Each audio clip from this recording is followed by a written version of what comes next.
الحمد لله رب العالمين،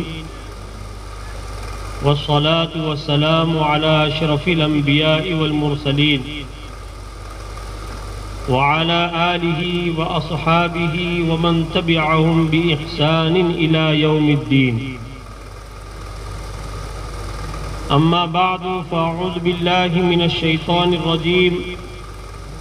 بسم الله الرحمن الرحيم.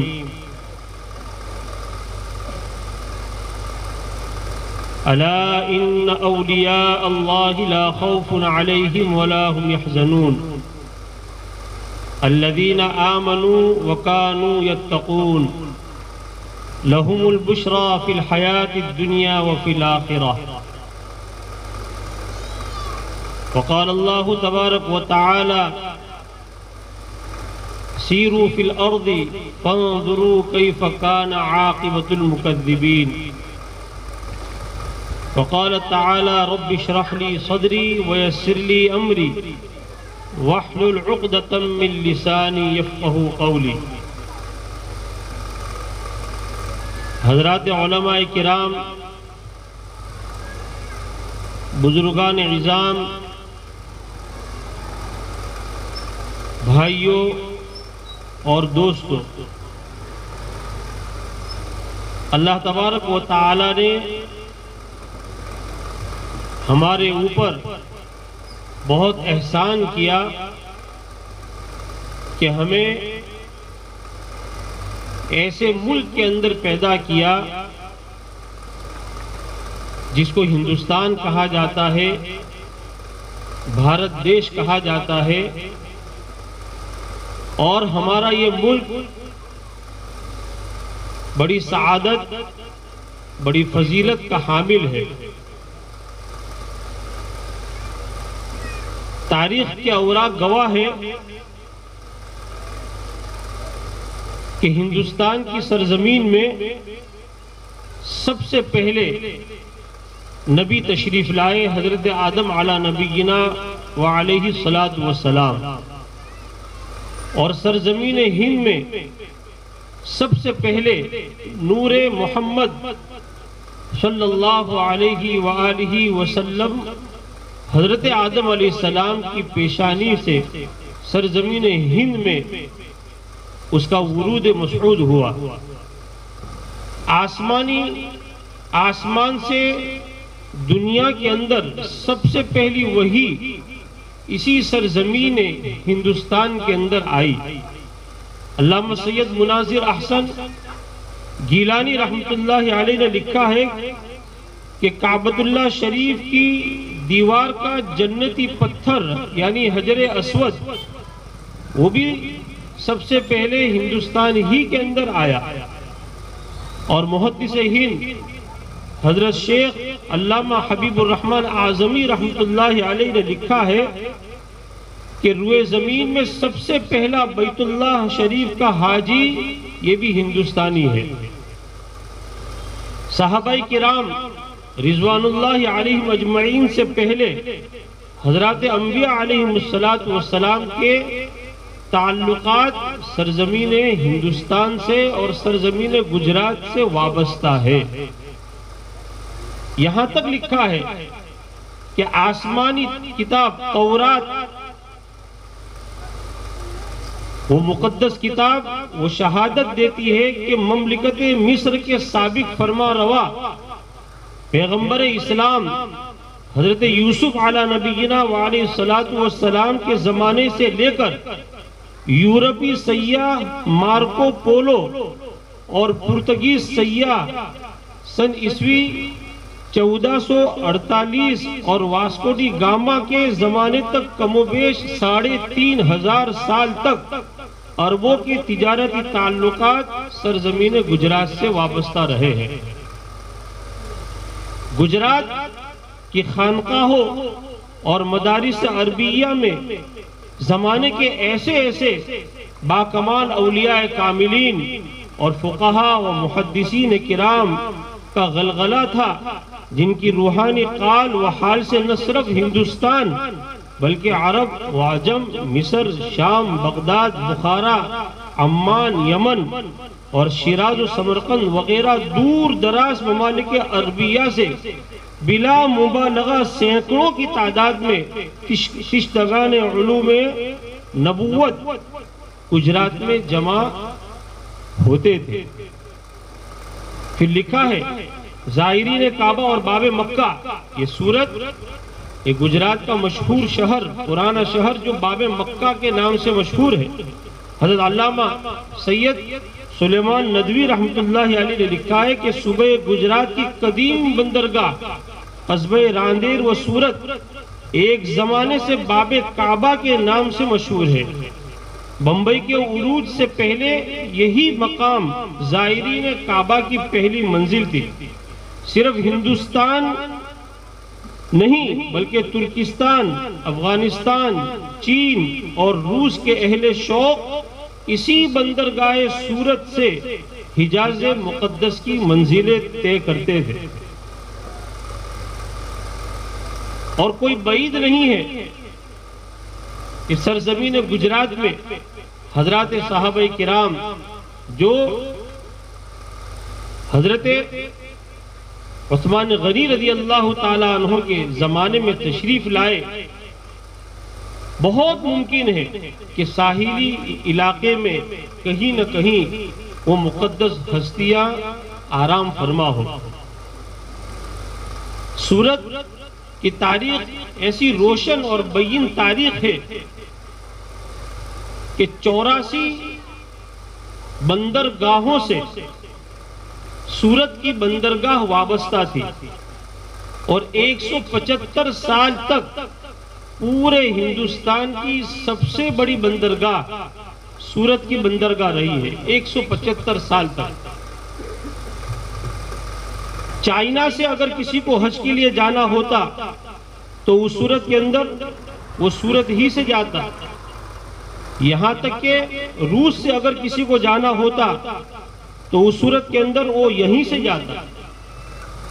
سورت کی بندرگاہ سے حضرت شاہ ولی اللہ محدث دہلوی رحمت اللہ علیہ کے زمانے میں حضرت مولانا شاہ رفیع الدین مراد آبادی رحمت اللہ علیہ سن ہجری 1201 میں حج بیت اللہ کے لیے سورت پہنچے، اور اس زمانے میں سورت کے اندر حضرت شیخ خیر الدین محدث سورتی رحمت اللہ علیہ کا درس حدیث چل رہا تھا، اور حضرت شیخ خیر الدین محدث دہلوی رحمت اللہ علیہ نے سورت کے اندر 1-2 سال نہیں 50 سال تک درس حدیث دیا، 50 سال تک۔ اور یہ حضرت نبی کریم صلی اللہ علیہ وآلہ وسلم کے حقیقی چچا حضرت زبیر ابن عبد المطلب ابن ہاشم رضی اللہ عنہ مجمعین کے اولاد میں سے تھے۔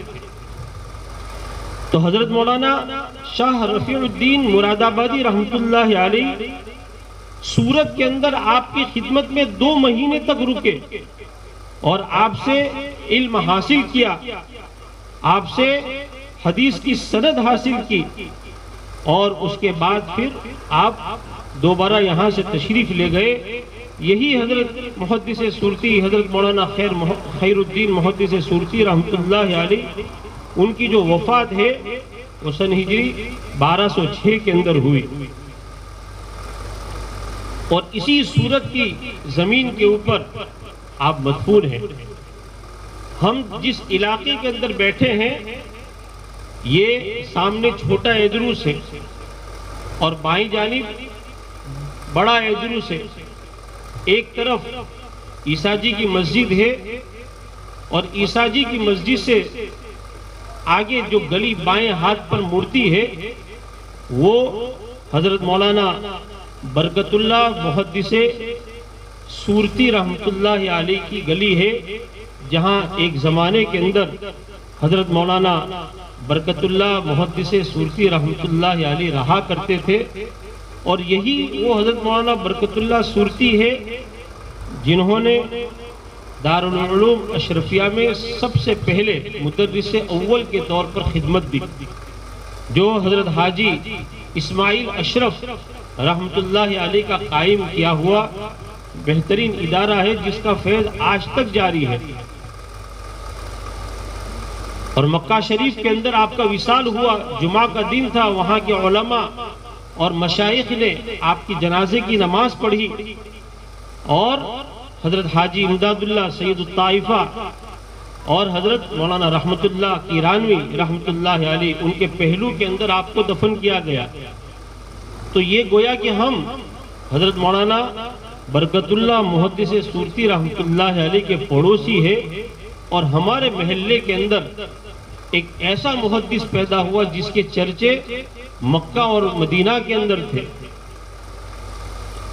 خوب صاحب کی جو مسجد ہے اس کے متولی بھی آپ ہی تھے. آپ کی وصال کے بعد پھر تراوا خاندان کے احمد تراوا، سید احمد تراوا اور یوسف تراوا، یہ دونوں حضرات نے اور دوسرے 2 حضرات، اس طرح 4 آدمیوں کی کمیٹی بنائی گئی اور اس مسجد کی تولیت ان کو سپرد کی گئی. اور یہ جو تراوا خاندان ہے، سید احمد تراوا اور سید یوسف تراوا، ان کو حضرت مولانا برکت اللہ سے بھی صحبت حاصل تھی، اور ان کی صحبت کی برکت سے انہوں نے تراوا محلے کے اندر ایک بہترین مدرسہ بنایا تھا، جہاں پر عربی درجات کی حفظ کی تعلیم ہوتی تھی. اور ڈابھیل کے جو بانی ہیں حضرت مولانا احمد حسن بھام سملکی رحمت اللہ علیہ، انہوں نے ڈابھیل مدرسہ قائم کرنے سے پہلے اسی مدرسے کے اندر، اس مدرسے کا نام تھا مدرسہ عیلیہ، اسی مدرسے کے اندر، مدرسہ عیلیہ کے اندر مدرس اول کے طور پر آپ نے خدمت انجام دی. اگر اہل صورت قدر کرتے تو اس صورت کے اندر یہ مدرسہ عیلیہ یہ ایک بہت بڑا جامعہ ہوتا. اور حضرت حسن جی رحمت اللہ علیہ کا جو قبرستان ہے اس کے دوسری طرف ایک مسجد ہے، گنبد والی مسجد. اس مسجد کے اندر مدرسہ مطلع العلوم جاری تھا، جہاں بخاری شریف تک تعلیم ہوتی تھی. اور بڑے بڑے محدث حضرت شیخ پنجابی رحمت اللہ علیہ وغیرہ وغیرہ وہاں درس دیا کرتے تھے. حضرت مولانا ابراہیم دایا لاجپوری رحمت اللہ علیہ نے وہیں ان حضرات سے بخاری شریف پڑھی. آج آئیے ہم اس علاقے میں جہاں ہم بیٹھے ہیں، اور یہ 2-4 کلومیٹر پر پھیلا ہوا جو علاقہ ہے، یہ پرانا صورت اور اولیاء کرام کا مرکز، اور ایسے ایسے ولی، ایسے ایسے محدث اور ایسے ایسے مفسر یہاں پر آرام فرما ہے کہ ہم تصور بھی نہیں کر سکتے. مغلی سرا یہاں سے چند قدموں کے فاصلے پر ہے. وہاں کی ایک ہستی گزری ہے حضرت سید سعد اللہ سورتی، جو حضرت موسیٰ کاظم رحمت اللہ علیہ کی اولاد میں سے تھے. آپ علوم ظاہری اور علوم باطینی میں اپنی مثال آپ تھے. حضرت مولانا عبدالشکور رحمت اللہ علیہ سے آپ کو خلافت بھی حاصل تھی، اور منطق، حکمت، علم کیمیا، علم سیمیا اس میں بے نظیر تھے. اور آسمانی جتنی بھی کتابیں ہیں، تورات ہے، زبور ہے، انجیل ہے، قرآن پاک ہے، وہ تمام آسمانی کتاب کے وہ بے نظیر عالم تھے.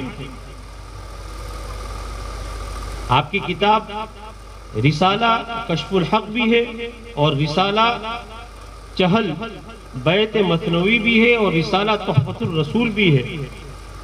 بڑے بڑے راہب آپ کے پاس آ کر انجیل کا درس لیتے تھے، اور ان کے مقام کا اندازہ آپ اس بات سے کیجئے کہ ہندوستان کے بادشاہ حضرت اورنگزیب عالمگیر رحمت اللہ علیہ آپ سے برابر خط و کتابت کرتے تھے.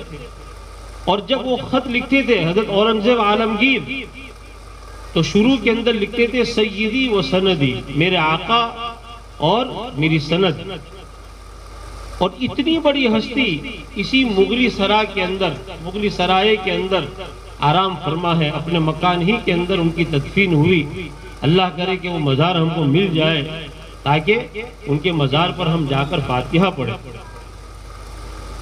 ایدروسی سلسلہ یہ وہ سلسلہ ہے جس کو ذکر کیے بغیر رفاعی سلسلہ، ایدروسی سلسلہ، حضرت خواجہ دانا رحمت اللہ علیہ، حضرت خواجہ محمد دہدار رحمت اللہ علیہ، حضرت سید حسن جی رحمت اللہ علیہ، حضرت جمال الدین ملیباری رحمت اللہ علیہ، یہ وہ ہستی ہے جن کا اگر تذکرہ نہ کیا جائے تو سورت کی تاریخ مکمل نہیں ہوتی۔ اور سورت ایک ایسا خزانہ ہے، اس کی زمین کے اندر بڑے بڑے مشائخ، بڑے بڑے اولیاء اور اپنے زمانے کے قطب اور اپنے زمانے کے ابدال یہاں آرام فرما ہے۔ سلسلہ ایدروسیہ اس کے بڑے احسانات ہیں اہل سورت کے اوپر، اور سلسلہ ایدروسیہ کے بزرگان دین کے بڑے تعلقات تھے، دور دراز ظاہری اور باطنی علوم سے اور ظاہری اور باطنی شان و شوکت سے اللہ تعالیٰ نے ان کو نوازا تھا۔ حضرت نبی کریم صلی اللہ علیہ وآلہ وسلم سے ان کو خاص قرابت تھی، تو ان کا جو تذکرہ میں آپ کے سامنے کر رہا ہوں تھوڑا غور سے آپ کو سننا ہوگا، اس لیے کہ سلسلہ ہوتا ہے کہ یہ ان کے بیٹے، یہ ان کے بیٹے، اور یہ کرامت ان سے ظاہر ہوئی۔ تو سید عبداللہ ابن ابو بکر سکران ابن عبد الرحمن السقاف ابن محمد ابن علی ابن علوی ابن فقیہ المقدم محمد رضوان اللہ علیہ مجمعین، یعنی سب سے پہلا نام ہوا سید عبداللہ کا، جن کی پیدائش سن ہجری 818 میں ہوئی۔ اب ہم اس بات کی طرف جائے کہ ایدروس کو ایدروس کیوں کہا جاتا ہے، تو اس کی وجہ لکھی ہے نزہۃ الاخوان والنفوس فی مناقب الایدروسی، اسی طرح تاج العروس فی مناقب الایدروس، اسی طرح فتوحات قدسیہ مناقب ایدروسیہ، اسی طرح ملفوظات ایدروسیہ، اور عقد الیمین اور عقد النبی میں ایدروس نام پڑھنے کی وجہ یہ لکھی ہے کہ ان کے بچپن میں، یعنی سید عبداللہ کے بچپن میں جب یہ پیدا ہوئے تو ان کے والد نے ان کا نام ایدروس رکھا، ان کے والد یعنی ابو بکر نے، اور ایدروس کے معنی ہوتا ہے بڑے صوفی۔ یہ جب پیدا ہوئے تو ان کے والد خوش ہو گئے اور ان کو ایک روحانی خوشی ہوئی، اور اس خوشی کے اندر انہوں نے فرمایا الیوم ایدروس، یعنی یہ ہمارے ایدروس، یہ ہمارے بڑے صوفی ہے۔ اس طرح آپ کا لقب ایدروس ہوا، اور آپ کی وفات 12 رمضان المبارک سن ہجری 565 کے اندر ہوئی، اور تریم جو یمن کا ایک شہر ہے وہاں آپ کو دفن کیا گیا۔ اس وقت آپ کی عمر 47 سال کی تھی، کوئی لمبی عمر نہیں تھی۔ تو یہ تذکرہ ہوا سب سے پہلے سید عبداللہ کا، کہ ان کے والد سید ابو بکر نے ان کی پیدائش پر کہا تھا الیوم ایدروس، آج ہمارا ایدروس، یعنی یہ ہمارے ایدروس، یعنی یہ ہمارے بڑے صوفی ہیں۔ ان کے 3 بیٹے تھے، ایک کا نام تھا ابو بکر، اور سید ابو بکر، یعنی یہ سید عبداللہ کے جو بیٹے ہیں سید ابو بکر، ان کے حالات میں آتا ہے کہ جب وہ عدن میں داخل ہوئے تو ان کی کرامت یہ ظاہر ہوئی کہ آسمان سے پانی کی بجائے دودھ کی بارش ہوئی، اور اولیاء کرام کی کرامات یہ حق ہے، اللہ تعالیٰ نے ان کو وہ مقام دیا ہے۔ اور یہ جتنے بھی واقعات آپ کے سامنے بیان کیے جائیں گے وہ پوری تحقیق کے ساتھ، ایسا نہیں کہ کسی کے مرتبے کو بلند کرنے کے لیے جو فضیلت نہیں ہے وہ بھی فضیلت دے دی جائے، تو عدن میں جب یہ داخل ہوئے تو آسمان سے دودھ کی بارش ہوئی. آپ کی وفات جو ہے وہ 16 شوال المکرم سن ہجری 912 کے اندر ہوئی. یہ ایک بیٹے ابو بکر، اور دوسرے جو بیٹے ہیں ان کا نام تھا شیخ. یہ بھی آپ یاد رکھیے، نام ہی تھا شیخ، اور سید تھے اس لیے شروع میں بڑھا دیتے تھے سید، اور العیدروس سے مشہور تھے تو سید شیخ العیدروس. ان کا بھی انتقال تریم کے اندر ہوا سن ہجری 919 میں. اور تیسرے بیٹے تھے حسن، سید حسن، ان کا انتقال سن ہجری 917 میں ہوا.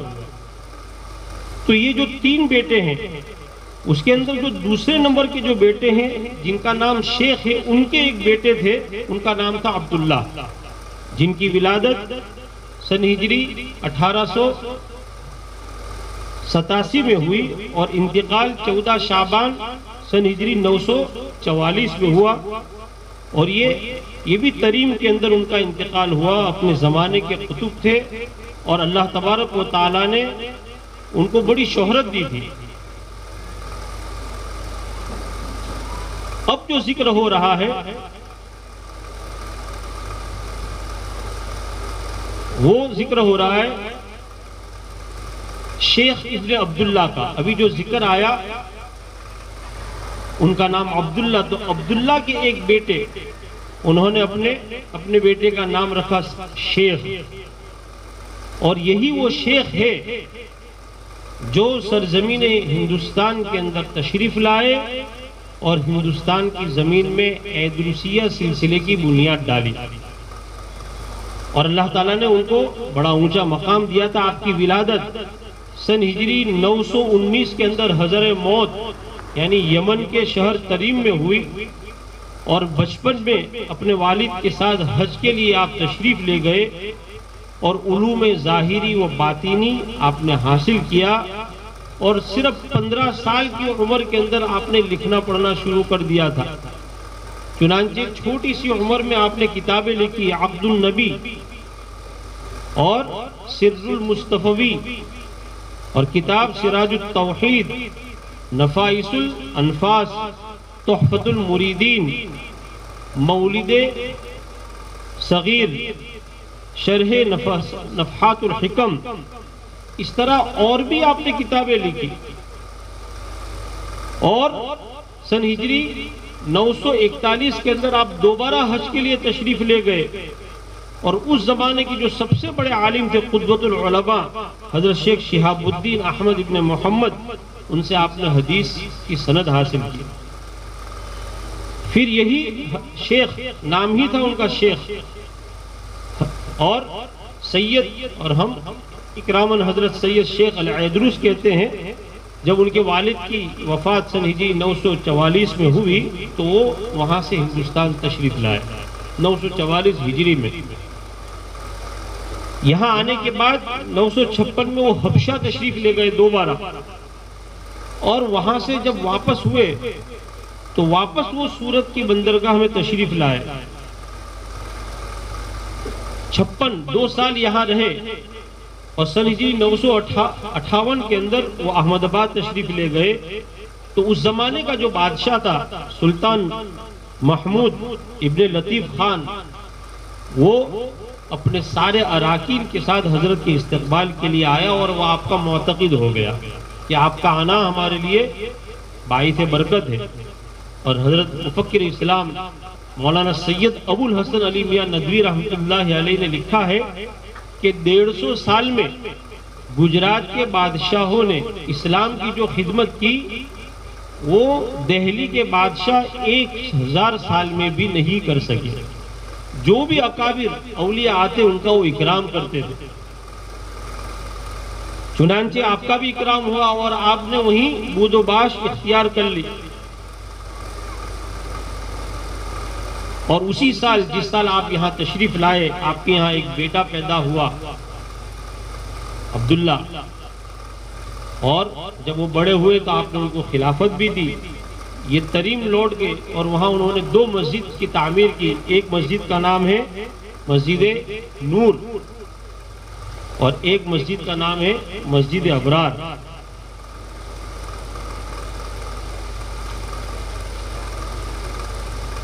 تو یہ حضرت سید شیخ جو ہے سن ہجری 971 کے اندر یعنی احمد آباد کے اندر ایک لمبی مدت قیام کرنے کے بعد آپ سورت تشریف لائے۔ جب سورت تشریف لائے تو اس سورت کے اندر آپ نے ایک مسجد کی بنیاد رکھی۔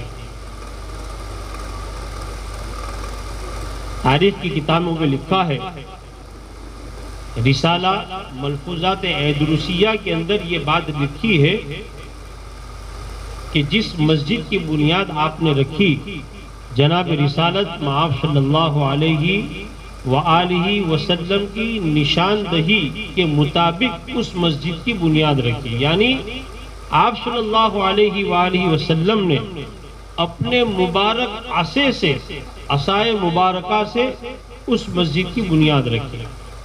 جب حضرت سید شیخ العیدروسی اٹھے اور اس جگہ تشریف لے گئے جو جگہ آپ نے خواب میں دیکھی تھی، تو برابر وہ نشانی جو آپ صلی اللہ علیہ وسلم نے بنیاد رکھی وہ نشانی برقرار تھی۔ تو اسی کے اوپر آپ نے جو مسجد تعمیر کی وہ آج بھی صدیوں سے پورے رونق کے ساتھ یہاں پر مدفون ہے۔ پورے ہندوستان کے اندر جہاں تک میری معلومات ہے کوئی بھی مسجد ایسی نہیں ہے جس کی بنیاد اللہ کے رسول صلی اللہ علیہ وآلہ وسلم کے عصائے مبارکہ سے رکھی گئی ہو۔ ہاں، دارالعلوم دیوبند اس کی بنیاد اور تاریخ میں آتا ہے کہ نبی کریم صلی اللہ علیہ وآلہ وسلم نے اپنے عصائے مبارکہ سے بنیاد رکھی۔ جب صبح ہوئی، بیدار ہوئے تو وہ نشانی دیکھی گئی، تو وہاں نودرا جس کو کہتے ہیں، نودری کی بنیاد رکھی گئی اور وہ آج تک قائم ہے۔ لیکن مسجد کے متعلق اور کم از کم ہمارے سورت کے اندر تو کوئی ایسی مسجد ہے نہیں، تو اس نسبت سے اس مسجد کا مقام بہت اونچا ہے۔ علیہ محرابہ بامر رسول اللہ صلی اللہ علیہ وسلم، اس کے محراب کی بنیاد اللہ کے رسول صلی اللہ علیہ وآلہ وسلم کے حکم سے، آپ کے مبارک عصے سے رکھی گئی۔ اور جب یہ بنیاد رکھی گئی تو وہ سن ہجری 989 اس سے آپ گن لو کہ کتنے سال پرانی یہ مسجد ہے۔ تو حضرت شیخ العیدروس رحمت اللہ علیہ کا وصال 25 رمضان المبارک سن ہجری 990 میں، یعنی اس مسجد کی بنیاد رکھی گئی، اس کے ایک سال کے بعد آپ کا وصال 71 سال کی عمر میں ہوا اور احمد آباد کے اندر آپ کو دفن کیا گیا۔ آپ کے بیٹوں کے اندر 4 بیٹے تھے، ایک سید عبداللہ اور ایک سید مصطفیٰ جن کا مزار مرجان شابی مسجد جو ہے اس کے صحن کے اندر ہے، اور ایک بیٹے ہیں سید احمد جو بڑے عالم اور عارف اور اپنے زمانے کے قطب تھے، یہ بھروچ کے اندر ان کا مزار ہے۔ سید محی الدین عبد القادر یہ آپ کے سجادہ نشین ہوئے تھے،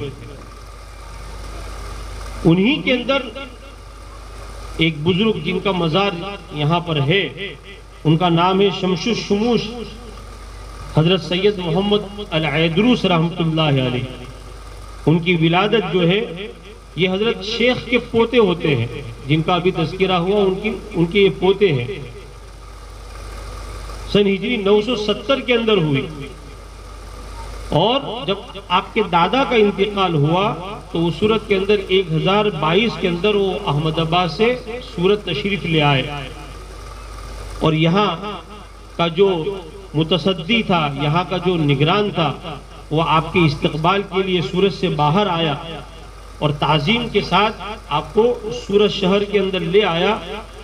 بابو جی کیرانی ان کے مکان کے اوپر آپ کا قیام ہوا، اور نواب محمود خان نے ہندوستان کے بادشاہ کے حکم سے باغ طالب خان، یہاں بہت بڑا ایک باغ تھا، آج اس کو سید پورہ کہتے ہیں، تو یہ پورا کے پورا ایک بہت بڑا باغ تھا.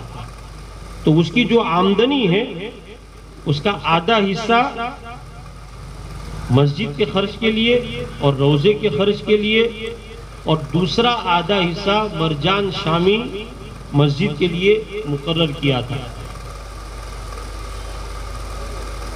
تاریخ کے اندر لکھا ہے، عبد الجوہر فی مناقب الایدروس کے اندر لکھا ہے کہ گل عباسی یہ ایک پھول ہوتا ہے، وہ ایک ہی رنگ کا ہوتا ہے، لیکن حضرت سید محمد الایدروسی ان کی کرامت کہ یہ بے شمار رنگ کے گل عباسی اس باغ کے اندر، یہ پورا سید پورا یہ ایک باغ تھا، باغ طالب خان.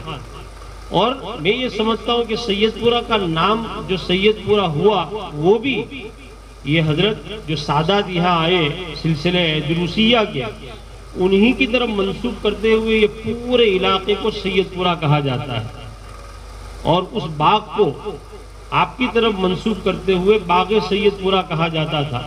اس کی آمدنی کا آدھا روزے کے لیے اور آدھا مرجان شامی کے لیے بادشاہ وقت نے یعنی مکلف کیا تھا.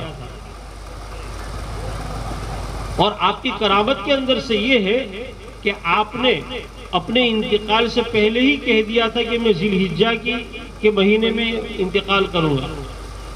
چنانچہ ایسا ہی ہوا کہ جیسا آپ نے فرمایا تھا، جو تاریخ آپ نے بتلائی تھی اسی تاریخ کے اندر آپ کا وصال ہوا.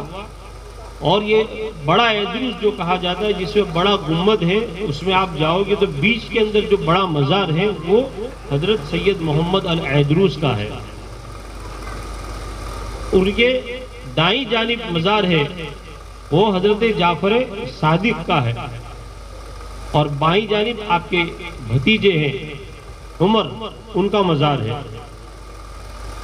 تو جب آپ کا وصال ہوا تو اس صورت کے اندر جیسی آپ نے تاریخ کہی تھی 17 ذی الحجہ سن ہجری 1031 کے اندر آپ کا وصال ہوا. اور حضرت حسن جی رحمت اللہ علیہ، جن کے نام سے سید حسن جی ٹیکرا مشہور ہے، انہوں نے جو آپ کے انتقال پر جو اشعار پڑھے اس کے اندر یہی ہے، زہ سید کے قبل الموت گفتہ. یہی وہ سید ہے جنہوں نے اپنی موت سے پہلے کہہ دیا تھا کہ وصال معبود در ماہ ذی الحج، کہ میرا انتقال ذی الحج کے مہینے میں ہوگا. چنانچہ ایسا ہی ہوا اور آپ کا وصال جو ہے یعنی ذی الحجہ ہی کے مہینے میں ہوا. یہ احوال ہے ایدروسی سلسلے کے. اور ابھی جو ذکر ہوا سید حسن جی رحمت اللہ علیہ کا، تو اللہ تعالیٰ نے ان کو بھی بڑا اونچا مقام دیا تھا. یہ خود بھی سید تھے، اور ان کی یعنی ان کے والد یہ بھی سید تھے، اور ان کی والدہ یہ حضرت امیر خسرو کی اولاد میں سے تھی اور وہ بھی سید تھی. اور حضرت امام حسین شہید کربلا رضی اللہ عنہ کی اولاد میں سے تھے یہ حضرت سید حسن رحمت اللہ علیہ، حسن جی ٹیکرا جو مشہور ہے. پٹن کے اندر آپ کی ولادت ہوئی، اور اپنے بڑے بھائی سید محمد کے ساتھ آپ سورت تشریف لائے، اور یہیں آپ مقیم ہوئے. آپ کے 4 بیٹے تھے. آپ کو حضرت نبی کریم صلی اللہ علیہ وآلہ وسلم سے خاص محبت تھی، اس لیے انہوں نے اپنے 4 بیٹوں کا نام بھی، ایک کا نام رکھا محمد، ایک کا نام رکھا احمد، ایک کا نام رکھا مجتبہ، اور ایک کا نام رکھا مجتبہ.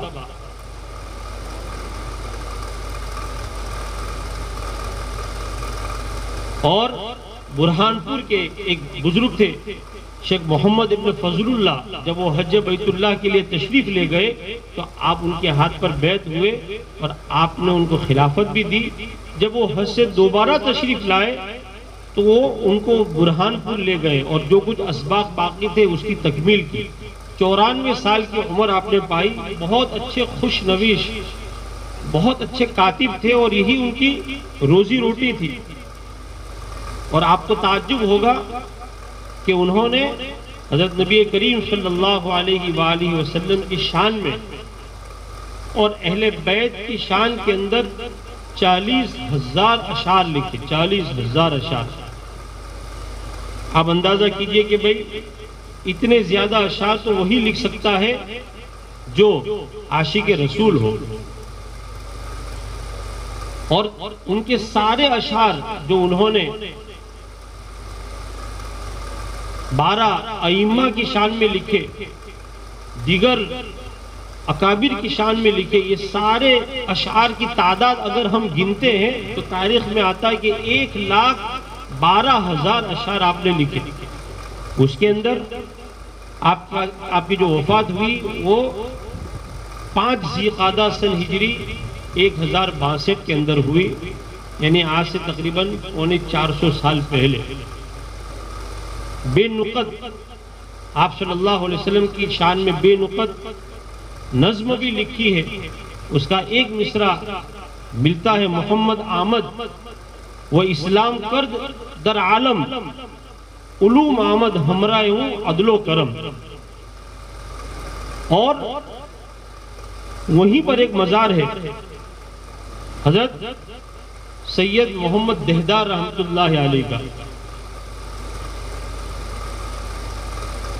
اور وہ واقعہ بھی تاریخ کے اندر ملتا ہے.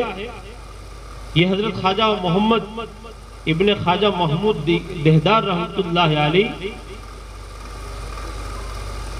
یہ دہدار جو ہے وہ بخارا کے قریب ایک جگہ کا نام ہے. تو گویا کہ بخارا کے اطراف سے یہ یہاں تشریف لائے تھے، تو اس جگہ کا نام ہے دہدار. اس لیے آپ کو دہدار کہا جاتا ہے. سورت والوں نے دیدار کر دیا. اور ان کے جو والد تھے وہ حضرت مولانا عبد الرحمن جامی جو عاشق رسول تھے، ان کے یہ خلیفہ تھے. ان کے والد حضرت خواجہ محمود دہدار رحمت اللہ علیہ حضرت مولانا عبد الرحمن جامی رحمت اللہ علیہ کے خلیفہ تھے. اور حضرت شیخ عبد الرحمن جامی رحمت اللہ علیہ کہ عشق کا واقعہ بہت عجیب ہے، اور یہی عشق حضرت خواجہ محمد دہدار میں بھی تھا. اس کا ایک واقعہ ابھی میں آپ کو بتلاؤں گا کہ جب یہ حج کے لیے تشریف لے جاتے اور روزے پر حاضر ہوتے تو سلام پیش کرتے، تو اندر سے جواب آتا: بس سلامت روی. وہ باز بھی آئی کہ آپ سلامتی کے ساتھ جائیے اور واپس آئیے. ہر سال جب بھی آپ روزے پر حاضر ہوتے حضرت مولانا عبد الرحمن جامی تو یہ جواب آپ سنتے. جب آخری زندگی کا تھا تو آپ نے جب سلام پیش کیا تو اندر سے جواب آیا: بس سلامت روی. باز نہیں آئی، یہ جواب نہیں آیا. وہ سمجھ گئے کہ یہ آخری میرا دیدار ہے اور یہ آخری میری حج ہے. انہوں نے نبی کریم صلی اللہ علیہ وآلہ وسلم کے شان کے اندر اشعار تیار کیے اور حضور کے روزے پر اس کو پیش کیا. اور گزارش میں آپ نے اپنے شعر میں یہ کہا کہ امید خلعت شاہی نہ دارم، کہ مجھے بادشاہی جوڑے کی خواہش نہیں ہے اللہ کے رسول. امید خلعت شاہی نہ دارم، بسر دارم زتو داغ غلامی. میری خواہش تو یہ ہے کہ میرے پیشانی کے اوپر غلامی کا ایک داغ آپ کی طرف سے لگ جائے. قم قم یا حبیبی کم تنامی. آپ نے جو اشعار پڑھے وہ تاریخ میں ملتے ہیں. قم قم یا حبیبی کم تنامی، اے میرے محبوب اڑ جائیے، آپ کتنا آرام کرو گے. بی شوقت جان بل آمد تمامی، آپ کے دیدار کے لیے میری جو جان ہے وہ ہونٹ تک پہنچ چکی ہے. ہما پیغمبراں در جستجویت، جتنے بھی پیغمبر آئے ان تمام نے آپ کی جستجو کی اور ان تمام نے آپ کی امت میں پیدا ہونے کی خواہش ظاہر کی. نشانم دہ کہ تو درچے مقامی، ذرا بتلا تو دیجئے کہ آپ کا مقام کیا ہے. امید خلعت شاہی ندارم، کہ مجھے بادشاہی جوڑے کی کوئی خواہش نہیں ہے، نشانم بسر دارم زتو داغ غلامی، میری پیشانی پر غلامی کا ایک داغ آپ کی طرف سے لگ جائے۔ ہمارے استاد حضرت مولانا ابراہیم پٹنی صاحب رحمۃ اللہ نے ابو داؤد شریف کی سبق میں فرمایا تھا کہ حضور کا روضہ شق ہوا اور آپ کا ہاتھ نمودار ہوا اور پیشانی کے اوپر ایک مخصوص نشانی آپ نے لگائی تاکہ حشر کے میدان میں پہچانے جائے کہ یہ غلام محمد ہے۔ تو ان کے عشق کی کرن سید محمد دہدار نقش بندی رحمت اللہ علیہ کے اندر بھی تھے۔ ایک کتاب بھی آپ نے لکھی ہے، خلاصۃ الرحمن فی تعویلی خطبۃ البیان۔ یہ جو کامریج ہے اس کا جو راجہ تھا وہ بڑا زمیندار تھا، تانسین اس کا نام تھا، وہ آپ کا معتقد ہوا اور آپ کے ہاتھ پر ایمان لایا اور آپ کے لیے گنبد بنایا کہ حضرت جب آپ کا وصال ہوگا تو آپ کو ہم یہاں دفن کریں گے، اتفاق سے کہ وہ پہلے دنیا سے چلا گیا تو اس کو دفن کیا گیا، پھر اس کی بیوی کا انتقال ہوا تو اس کو بھی وہیں دفن کیا گیا۔ تو راجہ رانی کی قبر کہی جاتی ہے، تو راجہ رانی سے وہی تاج سین، اس کا نام حضرت بختیار رکھا تھا۔ حضرت سید محمد دہدار نقش بندی رحمت اللہ علیہ کے پاس حضرت نبی کریم صلی اللہ علیہ وآلہ وسلم کے بال مبارک تھے اور اس کو بہت اکرام کے ساتھ اپنی جان سے زیادہ پیارا اس کو رکھتے تھے، اپنی جان سے زیادہ۔ جب آپ کے وصال کا وقت قریب آیا تو لوگوں نے آپ سے گزارش کی کہ حضرت یہ جو بال مبارک ہے اس کا وارث کون، اس کو کون سنبھالے گا، کیونکہ یہ تو بہت بڑی نعمت ہے، ہر شخص چاہتا ہے کہ مجھے بھی ملے۔ تو آپ نے وصیت فرمائی کہ جب میرا انتقال ہو جائے تو مجھے اچھی طرح غسل دینا اور کفن دینا اور صلح دینا، اور جس ڈبیا کے اندر یہ بال مبارک ہے اس کو کھولنا، یہ بال مبارک جس کی طرف رخ کرے گا وہی اس کا حقدار ہوگا اور وہی اس کا وارث ہوگا، یہ نعمت اسی کو ملے گی۔ چنانچہ پورے سورت کے بڑے بڑے اولیاء جب آپ کا وصال ہوا تو وہاں حاضر ہوئے، اس میں حضرت سید محمد العیدروس رحمت اللہ علیہ وہ خود بذات خود وہ بھی تشریف لے گئے اور آپ کو کفن دے کر بہترین انداز میں سلایا گیا ہے اور پورے فضا کو معطر کیا گیا، درود پاک کا نذرانہ پیش کیا گیا، سب باوضو رہے، اس لیے کہ یہ اللہ کے رسول کا ایک جسم کا ایک حصہ ہے۔ جس طرح کہ اللہ کے رسول صلی اللہ علیہ وسلم اپنی قبر میں زندہ اور حیات ہے، یہ ہمارا عقیدہ ہے اہل سنت والجماعت کا، تو آپ کے جسم کا ہر حصہ بھی حیات ہے، آپ حیات ہے، آپ کے جسم کا ہر حصہ حیات ہے۔ اور بال مبارک آپ نے تقسیم کیا تھا حضرات صحابہ کرام کے درمیان میں، اور حضرات صحابہ کرام نے اس کو محفوظ رکھا۔ پھر یہ نعمت ہوتے ہوتے آج بھی بہت سے ایسے خوش نصیب ہیں جن کے پاس یہ نعمتیں ہیں۔ آپ سری نگر چلے جائے، حضرت بال مسجد، وہاں پر وہ حضور کا بال مبارک آج بھی ہے۔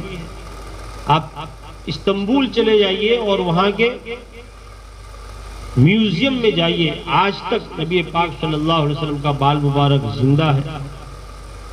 تو ہر بزرگ کی ایک خواہش تھی کہ یہ نعمت مجھے ملے، چنانچہ پوری فضا کو معطر کیا گیا، درود پاک کا نذرانہ پیش کیا گیا اور بہت اہتمام کے ساتھ اس ڈبیا کو کھولا گیا جس میں حضور کے بال مبارک تھے۔ تو کتاب میں لکھا ہے کہ آپ کی کرامت ظاہر ہوئی، آپ کی جو دانی آنکھ ہے وہ کھلی اور اس آنکھ نے چاروں طرف دیکھا، پورے مجمع کی طرف نظر کی، وہ بال مبارک کی جو ڈبیا کھلی تو بال مبارک اڑا، اور اڑنے کے بعد آپ کی دائیں آنکھ کے اندر سمو گیا اور آنکھ بند ہو گئی۔ تو گویا کہ یہی سب سے زیادہ حقدار تھے۔ تو مورخین نے لکھا ہے کہ یہ زمین، لوگ حضرت حسن جی کے ٹیکرے پر دفن ہونا اسی لیے پسند کرتے ہیں کہ یہ زمین اس لیے بھی بابرکت ہے کہ یہاں نبی پاک صلی اللہ علیہ وسلم کے جسم کا ایک حصہ مدفون ہے۔ 19 محرم الحرام سن ہجری 1116 کے اندر آپ کا وصال ہوا۔ یہ عظیم شخصیت ہمارے سورت کے اندر بلکہ ہمارے پڑوس کے اندر آرام فرما ہے۔ حضرت شیخ خیر الدین محدث دہلوی محدث سورتی، ان کا ذکر آپ کے سامنے آیا۔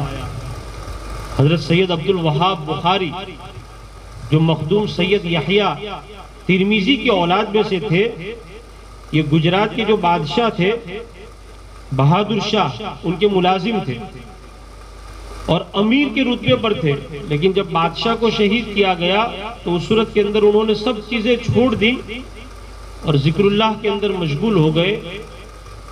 اور چڑگھر کے اندر جو تاجر تھے، سوداگر، ان لوگ وہ سارے کے سارے آپ کے معتقد تھے، تو آپ کے کہنے سے انہوں نے سب سوداگروں نے مل کر یہ مسجد بنائی، وہاں آپ برسہاں برس رہے اور ان کا فیض مشرق و مغرب کے اندر پہنچا۔ اور آپ اندازہ کیجئے کہ یہ حضرت خواجہ باقی باللہ رحمت اللہ علیہ، جو حضرت مجدد الف ثانی رحمت اللہ علیہ کے پیر و مرشد ہے، ان کے ایک واسطے سے خلیفہ تھے حضرت سید عبد الوہاب بخاری، ایک واسطے سے حضرت تاج الدین کے یہ خلیفہ تھے، اور حضرت تاج الدین کے براہ راست حضرت خواجہ باقی باللہ رحمت اللہ علیہ کے یہ خلیفہ تھے۔ ایک خاندان ہے رفاعی خاندان، اگر اس کا تذکرہ نہ کیا جائے تو یہ مجلس ادھوری۔ حضرت سید احمد الکبیر الرفاعی رحمت اللہ علیہ، جن کی پیدائش 15 رجب المرجب سن ہجری 512 اور انگریزی اعتبار سے اگر آپ گنو تو 13 اکتوبر سن عیسوی 1118 کے اندر ہوئی۔ یہ عاشق رسول تھے، رفاعی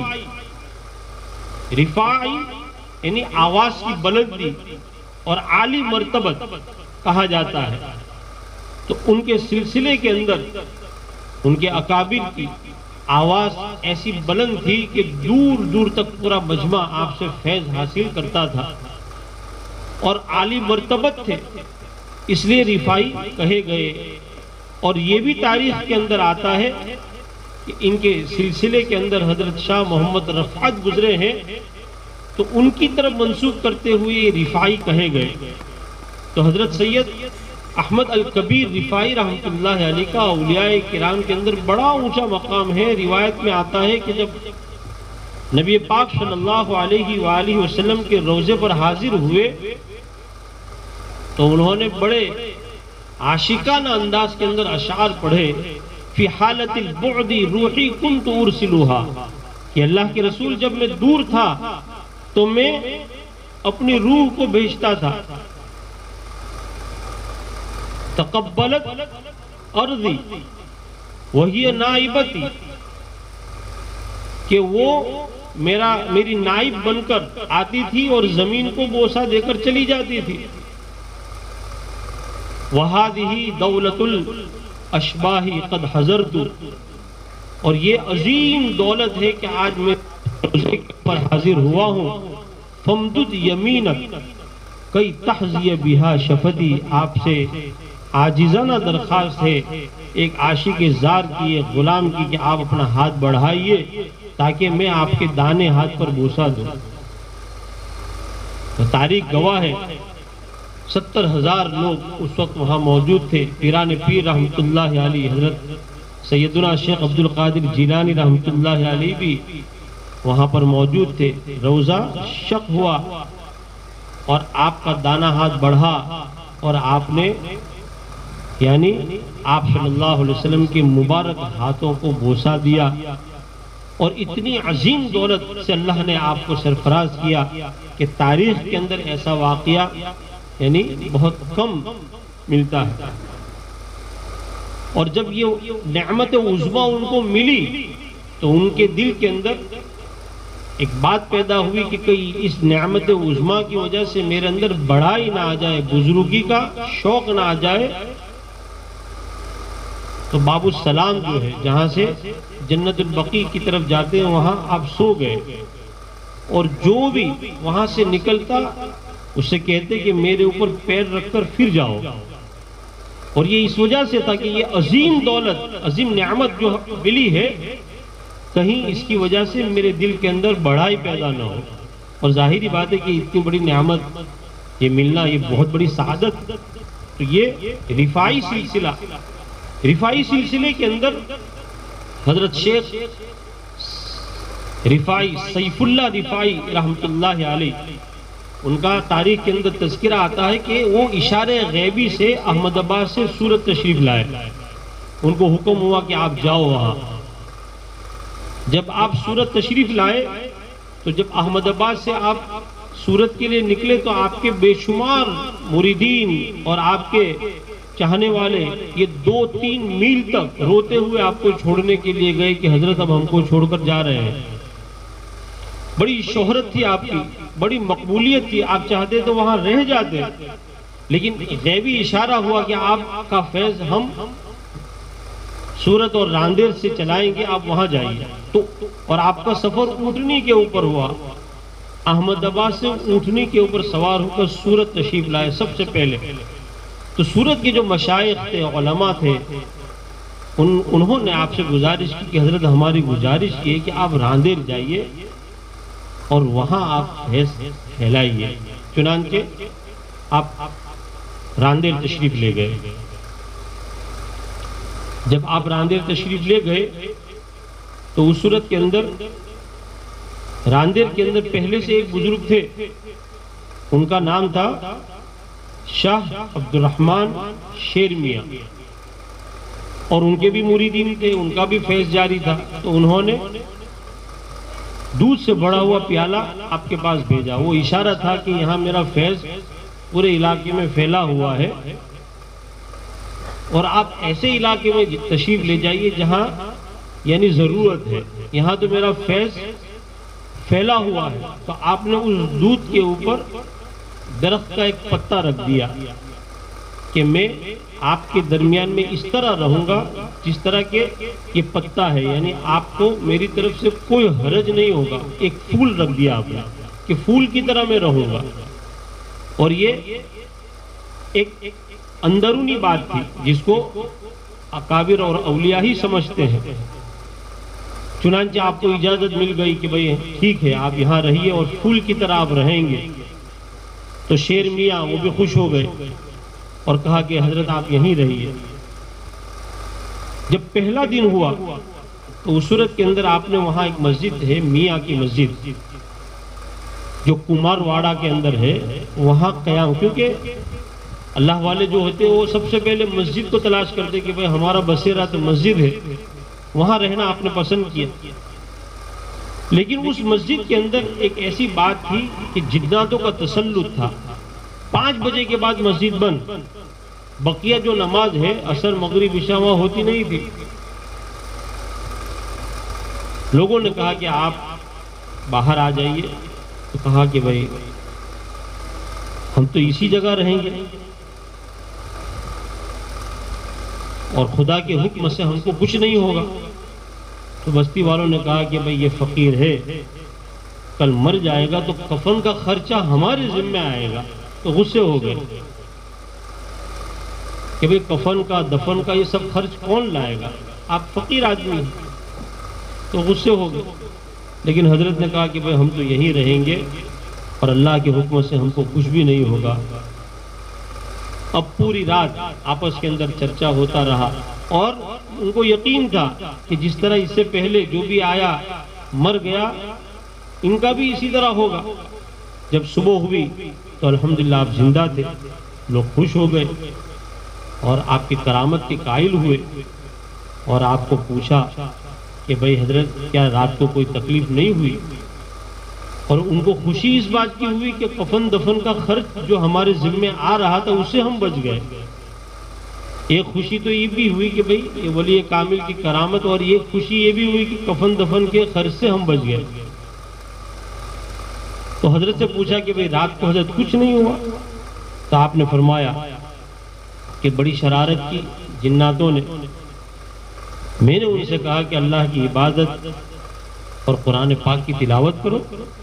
الحمدللہ سب نے اس پر عمل کیا، اور جتنے بھی جنات تھے پوری رات عبادت کے اندر اور تلاوت کے اندر رہے، اور میرے سب تابع ہو گئے۔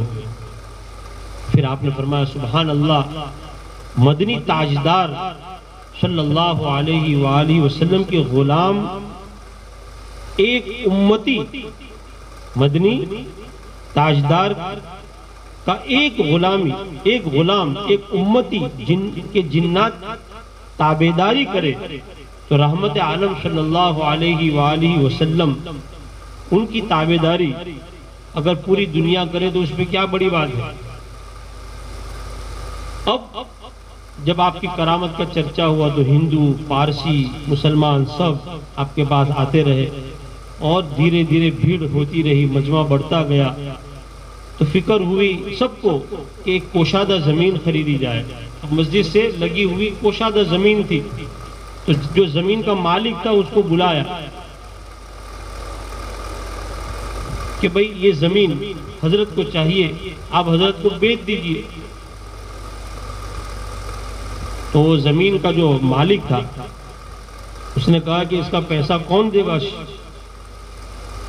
تو شاہ صاحب نے پوچھا کہ بھئی کتنا پیسہ تجھے چاہیے؟ تو زمین کا مالک ایک ہندو تھا، اس نے کہا کہ بابو جی آپ جہاں بیٹھے ہو وہ پورا بھر کر روپیہ اگر آپ دو تو اس صورت کے اندر یہ زمین آپ کو مل سکتی ہے۔ تو حضرت نے فرمایا کہ ٹھیک ہے، یہ مٹی جو ہے اس کا ڈھیر تو بنا۔ چنانچہ اس نے مٹی جمع کی اور مٹی کا ڈھیر جمع کیا، حضرت نے اس کے اوپر چادر ڈال دی اور کہا کہ اس چادر کو اٹھا اور تیرا سارا پیسہ تو لے جا۔ تو جب چادر اٹھائی تو پورا کے پورا پیسوں سے بھرا ہوا تھا، اور یہ پوری زمین حضرت کو مل گئی، اور حضرت وہاں رہنے لگے۔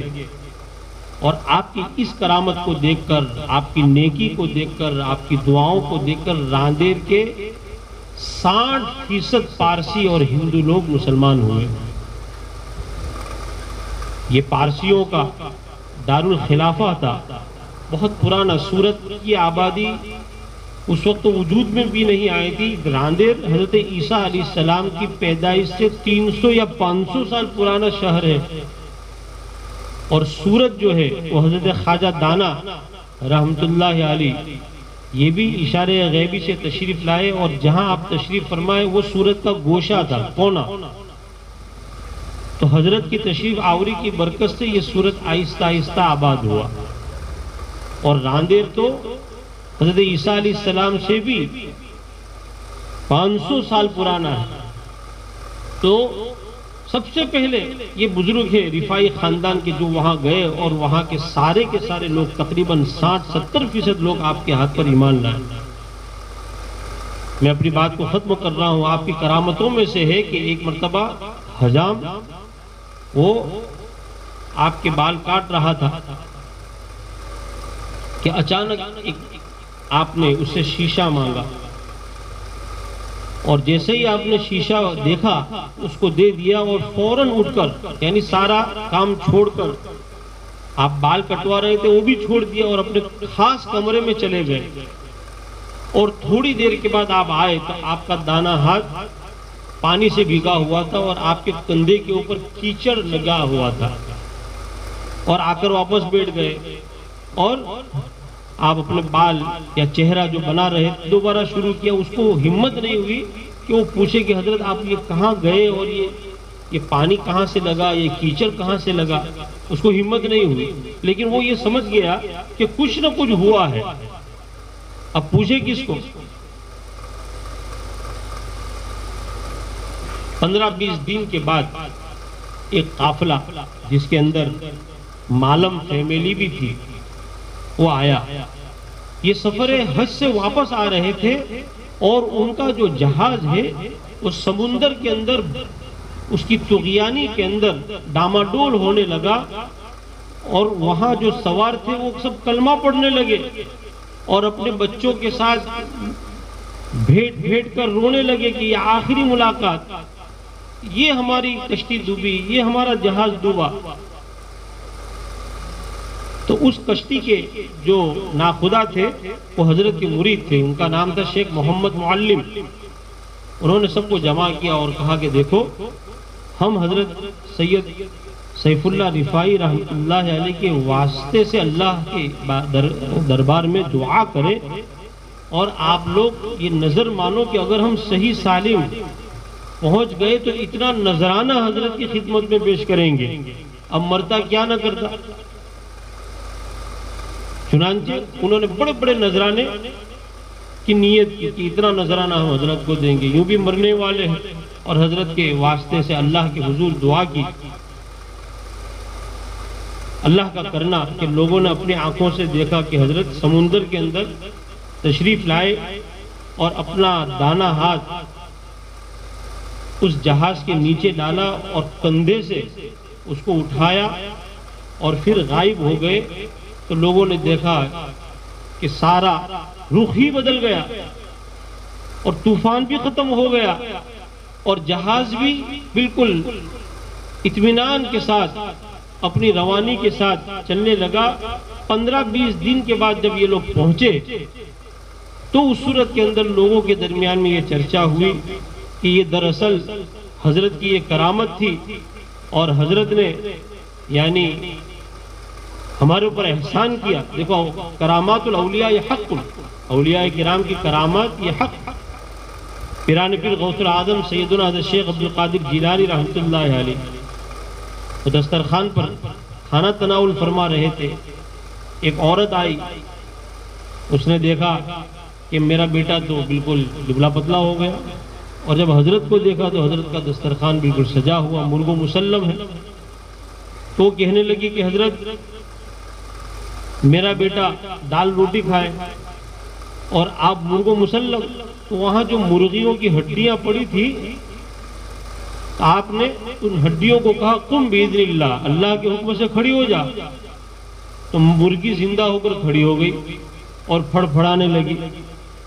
پھر آپ نے فرمایا کہ پہلے ایسے بنو، اس کے بعد پھر مرغ و مسلم کی تمنا کرو۔ مجاہدہ آپ کو کرنا ہوگا، مجاہدہ نہیں کرو گے تو رتبہ نہیں ملے گا۔ آپ کے حالات میں کہ 40 سال عشاء کی وضو سے فجر کی نماز پڑھی حضرت پیران پیر رحمۃ اللہ علیہ، اور 15 سال اس طرح گزارے کہ فجر عشاء کے بعد ایک پیر پر کھڑے ہو جاتے اور دیوار کی ایک کیل پکڑتے اور قرآن پاک کی تلاوت کرتے اور فجر تک پورا قرآن مکمل کرتے۔ تو یہ اولیاء کرام کی کرامات ہے۔ چنانچہ یہ تمام کے تمام لوگ نذرانہ لے کر پہنچے، لیکن اب ان کی نیت کے اندر کھوٹ آ گئی کہ ہم تو اب صحیح سالم کنارے پر آ گئے ہیں۔ تو جو نذرانہ انہوں نے نیت کی تھی اس سے کم دیا۔ تو حضرت نے فرمایا کیا بات ہے، آپ کے نذرانے کیوں کم آئے؟ یعنی اللہ تعالیٰ نے ان کی نیتوں کو بھی حضرت کے اوپر روشن کر دیا۔ یکم جمادی الاولیٰ سن ہجری 1106 کے اندر آپ کا وصال ہوا، اور آپ جو ہے وہاں آرام فرما ہے، آپ کے خاندان بھی وہاں ہے، آپ کی مسجد بھی ہے۔ سورت کے اندر جو رفاعی خاندان کی ہستی سب سے پہلے تشریف لائی مدینہ منورہ سے، یاد رکھیے مدینہ منورہ سے حضرت سید عبدالرحیم ابن سید محمد ابن سید صالح رفاعی یہ سورت تشریف لائی، اور یہاں انہوں نے بود و باش اختیار کیا۔ آپ کی ولادت مدینہ منورہ میں سن ہجری 1070 کے اندر ہوئی، اور آپ ہزاروں آپ کے مریدین تھے اور بہت آپ کا فیض پہنچا۔ 2 جمادی الاول سن ہجری 1132 کے اندر یعنی 62 سال کی عمر کے اندر آپ کا وصال ہوا، اور ابھی جہاں رفاعی باغ ہے، باغ رفاعی، وہ بریاوی دروازہ کہا جاتا تھا، وہاں آپ مدفون ہیں۔ پھر آپ کے بیٹوں میں سید احمد ہے، آپ کے بیٹوں میں سید محمد مہدی ہے، سید نور الدین ہے، سید یوسف ہے، سید حسین ہے، جو سورت کے بڑے مشائخ اور اکابر کے اندر شمار ہوتے تھے۔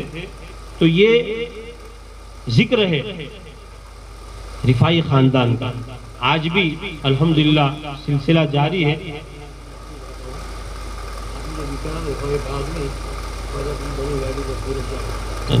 بڑی گادی، اور ابھی جو وصال ہوا حضرت سید سلیم رفاعی رحمۃ اللہ علیہ کا، وہ میرے لیے بڑے مشفق تھے، بڑی محبت فرماتے تھے، اور ان کی بڑی شفقت تھی، ان کے اخلاق سے میں بہت متاثر تھا۔ جب ان کا وصال ہوا تو جمعیت علماء ہند سورت کی طرف سے تعزیتی جلسہ بھی رکھا گیا۔ آپ کے اخلاق کا ایک نمونہ آپ کو بتلاؤں کہ یہ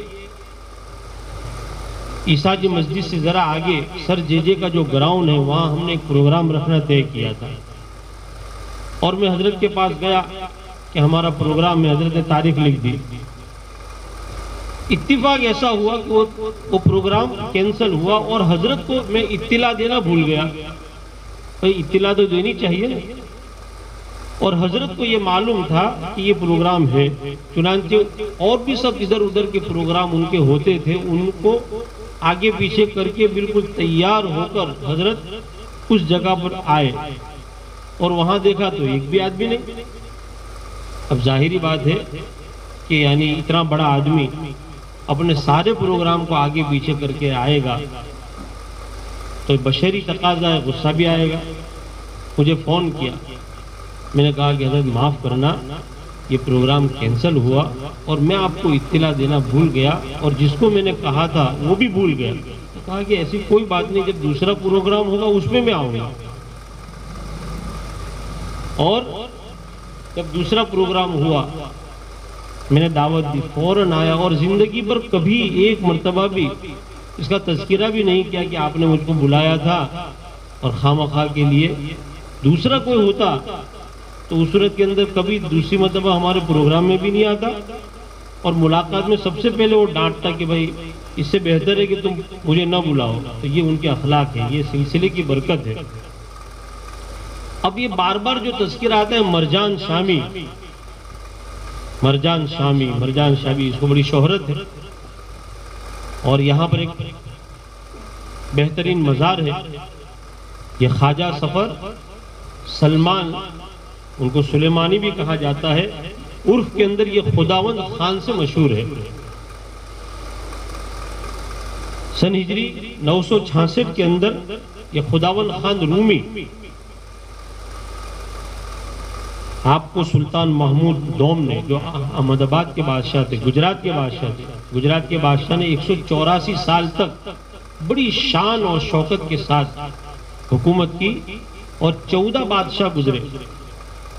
تو سلطان محمود دوم نے حضرت سفر سلیمانی کو خاص طور پر قلعے کی تعمیر کے لیے سورت میں بھیجا۔ تو انہوں نے 3 جگہ پسند کی، ایک جہاں ابھی قلعہ ہے سورت کا، اور ایک آپ کا یہ پورا علاقہ جو ہے اس کا بھی نقشہ بھیجا، جہاں ہم بیٹھے ہیں، جہاں پر حضرت کا مزار ہے، جہاں مرجان شامی مسجد ہے، یہ پورا کے پورا علاقہ، اس کا بھی ایک نقشہ بھیجا، اور ایک اور، یہ 3 نقشے بھیجے۔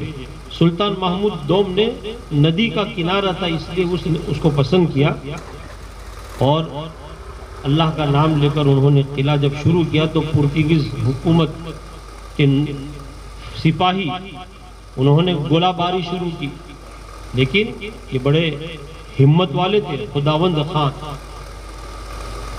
اور انہوں نے مقابلہ کیا اور ذرا بھی پرواہ نہیں کی اور اپنی تعمیر مکمل کی۔ اس کے بعد سے پرتگیز حکومت اور اس کی فوج صورت میں انہوں نے حملہ بند کیا۔ اس کے بعد اس کی تعمیر مکمل ہوئی، اور سن ہجری 943 کے اندر، سن ہجری 943 کے اندر اس کی تعمیر مکمل ہوئی، اور اگر عیسوی اگر آپ لو تو سن عیسوی 536 کے اندر، اور یہ قلعے کے کمانڈر بھی تھے۔ سن ہجری 966 کے اندر آپ کی شہادت ہوئی، عماد الملک رومی کے بیٹے عزیز خان ان سے جنگ ہوئی، اس میں آپ شہید ہوئے، اور آپ کو جہاں آپ اپنے قلعے کے لیے یہ جگہ بادشاہ کو بتلائی تھی وہاں آپ کو دفن کیا گیا۔ اور مرجان شامی جو ہے وہ آپ کے خادم تھے، ان کے خادم تھے حضرت سفر سلیمانی کے خادم تھے، ان کا نام تھا مرجان شامی. لیکن ان کا جو مزار ہے وہ بلسار کے اندر پارنیرا ایک جگہ ہے، اس کے پہاڑی کے دامن کے اندر مرجان شامی کا مزار ہے. اللہ کا کرنا کہ ان کے نام سے یہ پورا علاقہ مسجد یہ مشہور ہوئی. یہ مسجد آپ کی انتقال کے بعد بنی، اور سید محمد ابن عبداللہ العیدروس کے مزار کے قریب حاجی زاہد بیگ کے وقت میں شیخ ظفر صادق کی نگرانی میں سن ہجری 1041 کے اندر ایک مدرسہ تعمیر ہوا تھا شاندار، اور اس مدرسے کے اندر تمام علوم اسلامیہ پڑھائے جاتے تھے، تمام علوم اسلامیہ، اور دور دور سے طلبہ یہاں آتے تھے. اور مرجان شامی مسجد جو ہے وہ ہمیشہ طلبہ سے بھری رہتی تھی. درس حدیث، درس تفسیر، درس قرآن، سارے علوم یہاں پڑھائے جاتے تھے. اور نواب ظفر خان نے اس مدرسے کے لیے ایک عمارت بھی بنائی تھی. اس طرح یہ ایدروسی سلسلے کی مختصر تاریخ ہے. اس طرح یہ رفاعی خاندان کی مختصر تعریف ہے. حضرت مولانا محمد انور مصری صاحب جو ہمارے استاد ہیں، میرے والد صاحب کے خاص دوست ہیں، اور ہمارے بڑے بھائی حضرت حکیم محمد شارق ابن حضرت مولانا سعد رشید اجمیری رحمۃ اللہ علیہ، جو حضرت شیخ الحدیث شیخ زکریا رحمۃ اللہ علیہ کے خلیفہ ہے. ان دونوں کی ایک چاہت تھی کہ علماء سورت کا، اکابر اولیاء سورت کا کچھ تذکرہ آئے. تو بیان کرنا تو بہت آسان ہے، لیکن تاریخ کو بیان کرنا یہ بڑا مشکل ہے. تو ہمارے درمیان میں حضرت سید مصطفیٰ سید نصیر الدین العیدروس سجادہ نسیم آستانہ حضرت محدث لا تنائی چھوٹا عیدروس تشریف فرما ہے. اور میرے عزیز جناب سید عبد القادر ابن زین الدین العیدروس، ان کے والد کے خدمت میں برابر جاتا تھا، اور ان کے اخلاق سے میں بہت متاثر ہوتا تھا. بہت ہی نرم گفتگو، بہت خلیق میں نکلتا تھا. تو جو میرے ساتھ آتا تھا ان سے میں کہتا تھا کہ جس طرح حضرت گفتگو کرتے ہم نہیں کر سکتے. کتنی نرم لہجے کے اندر بٹھاتے تھے. وقت بے وقت کبھی بھی جانا ہوا بٹھا کر انہوں نے چائے پلائی. سید واجد علی خواجہ وہ ہمارے درمیان میں تشریف فرما ہے. سید عبداللطیف باوا بڑی قادی رفاعی باغ وہ ہمارے درمیان میں تشریف فرما ہے. آپ لوگ تشریف فرما ہے. یہ کچھ حالات آپ کے سامنے پیش کیے گئے. بہت سارے حالات ابھی باقی ہے، لیکن مجھے نہیں معلوم کہ وقت ہوا یا پھر اور ہم کو کہنا ہے. سورت کی تاریخ کے اندر بہت بڑی ہستی گزری ہے، حضرت شیخ رضی الدین احمد عرف بخشو میاں، جنہوں نے 3 جلدوں کے اندر حدیقہ احمدی، ان کا نام کیونکہ احمد تھا اس لیے حدیقہ کہتے باغ کو، وہ 3 جلدوں میں لکھی. اور 444 معتبر کتابوں کو چھان کر انہوں نے یہ کتاب لکھی حدیقہ احمدی. اللہ کا احسان ہے کہ وہ تینوں جلد احمد آباد کے پیر محمد لائبریری کے اندر آج بھی محفوظ ہے. ان کا جو وصال ہوا، یہ حدیقہ احمدی جو ہے جنہوں نے لکھی وہ حجاز کے قبیلے بنی عبید سے تعلق رکھتے تھے، اور ان کے خاندان میں سے ایک اہم شخصیت شیخ عبداللطیف علامۃ الدہر تھے، جو 8ویں صدی اور ہجری اور 14ویں صدی عیسوی کے اندر ہندوستان تشریف لائے تھے، اور سرخیز کے اندر آپ مقیم ہو گئے تھے. اس کے بعد پٹن چلے گئے. اور اس کے بعد پھر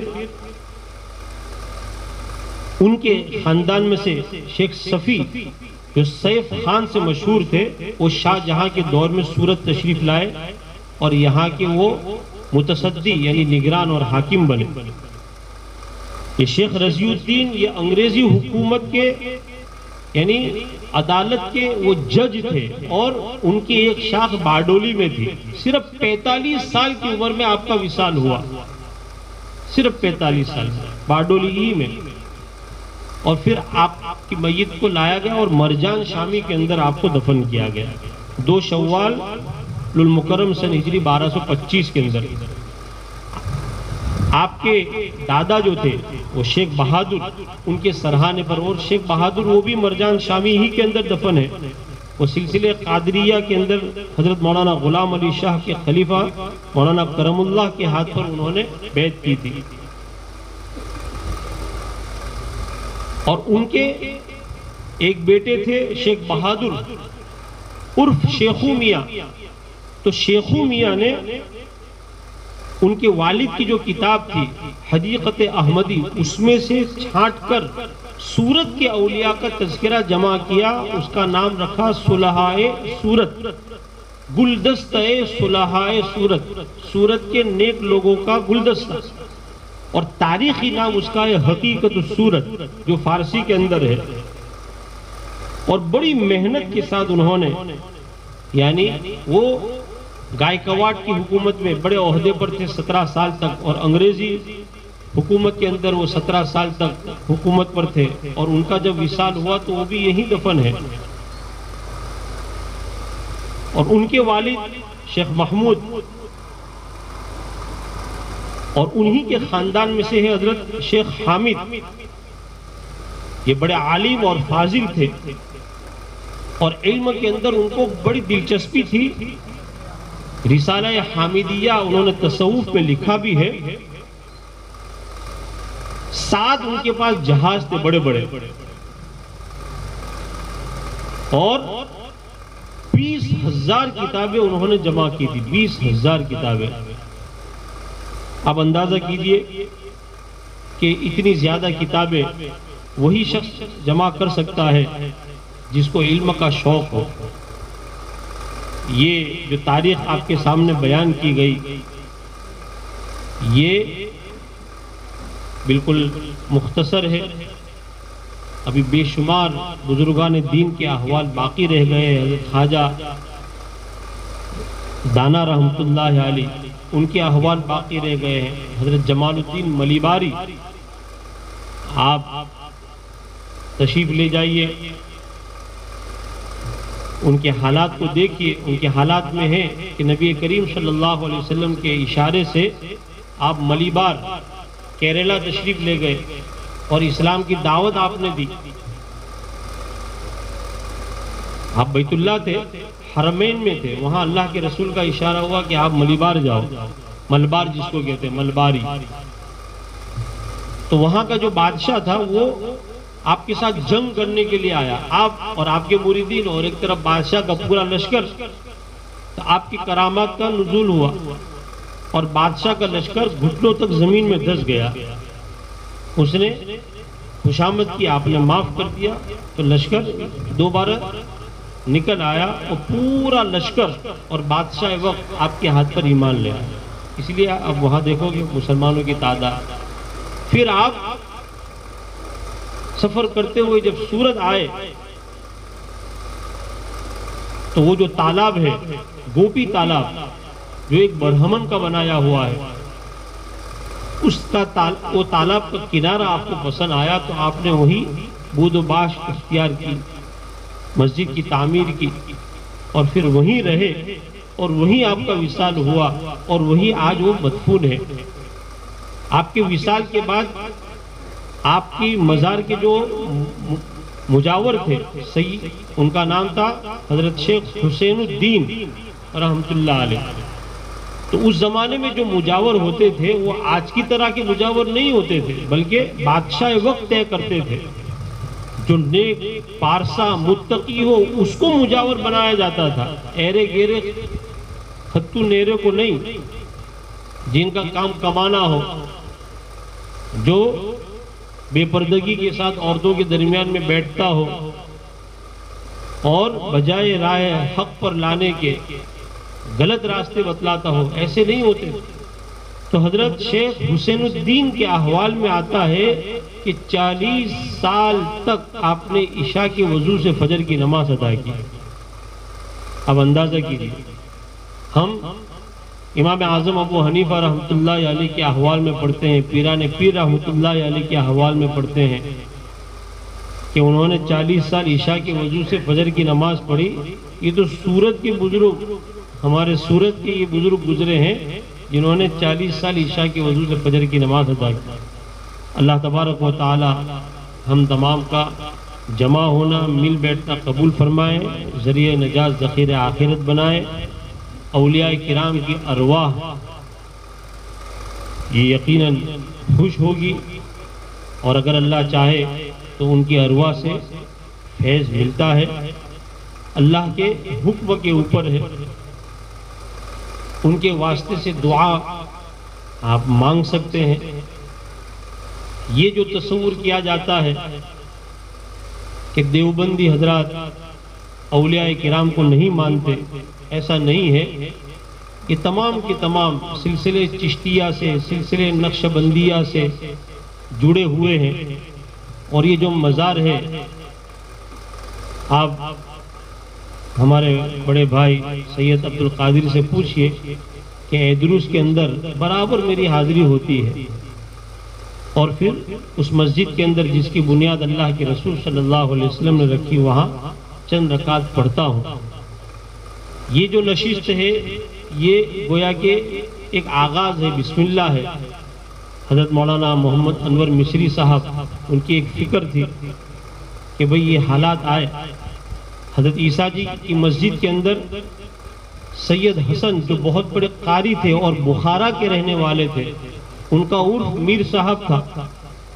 ان کا جب وصال ہوا تو حضرت عیسیٰ جی ہی کی مسجد کے اندر ان کو دفن کیا گیا، اور پیر کھجوری، وہاں کھجور کا درخت تھا،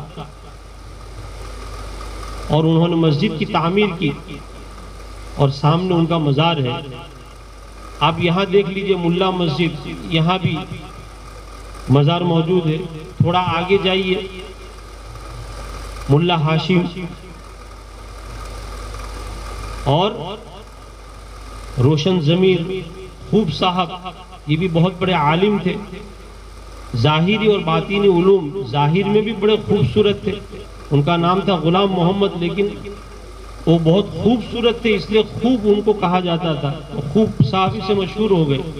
ان کا مزار بھی مسجد کے سے آپ صحن میں جائیں گے تو وہاں ہے، اور جتنی بھی مسجدیں ہیں وہاں پر آپ کو کسی نہ کسی بزرگ کا مزار ملے گا۔ گدا بیگ حافظ بہادر صاحب جو حضرت پیران پیر رحمۃ اللہ علیہ کے اولاد میں سے ہیں، اور جب وہ چوڑگر میں رہتے تھے وہاں بچوں کو تعلیم دیتے تھے۔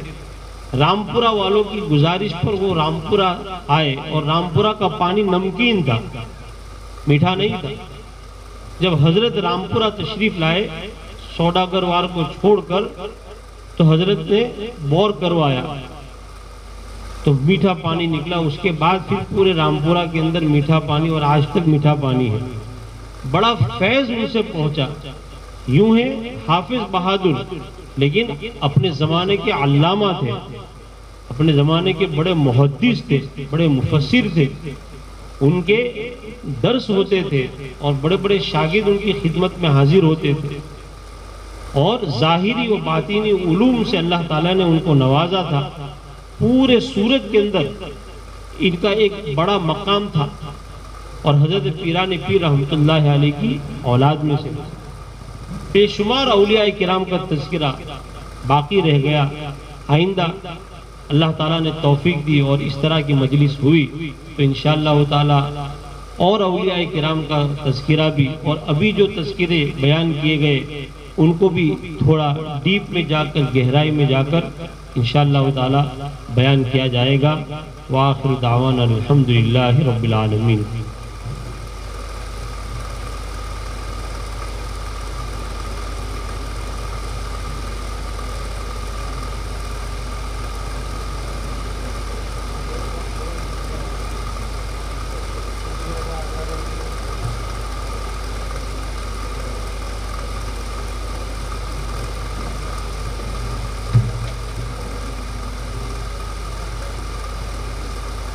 اللهم صل على سيدنا محمد وعلى آل سيدنا محمد وبارك وسلم.